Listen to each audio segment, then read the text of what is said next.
વલસાડના municipal hospital ખાતે સેવા યજ્ઞ કાર્યક્રમ યોજાયો। સાંસદ ધવલ પટેલ અને ધારાસભ્યો ઉપસ્થિત રહ્યા।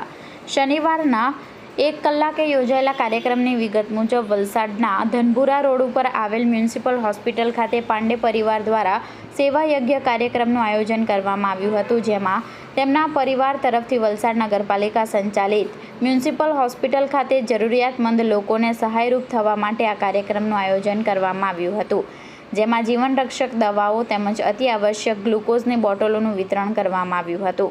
આ કાર્યક્રમમાં મુખ્ય મહેમાન તરીકે સાંસદ ધવલ પટેલ સહિતના મોટી સંખ્યામાં ધારાસભ્યો તેમજ લોકો ઉપસ્થિત રહી કાર્યક્રમને સફળ બનાવ્યો હતો। પરિવાર દાયકાઓ સુધી સેવાકીય પ્રવૃત્તિ આપણા વલસાડ જિલ્લામાં ચલાવે છે અને આજે પણ એમનું પરિવાર આ સેવાકીય પ્રવૃત્તિને આગળ ચલાવવાનું કામ કરે છે, એકદમ ઊંડા કામ કરે છે। ત્યારે આજે અમને પણ સહભાગી થવાનો અવસર મળ્યો।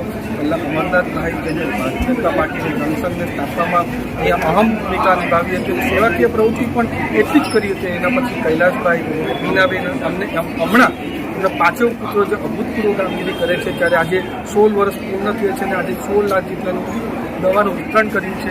આ જ રીતે સેવાકીય કાર્ય આજે પણ મને વલસાડ જિલ્લામાં થતા રહે અને આગળ પણ થતા રહે।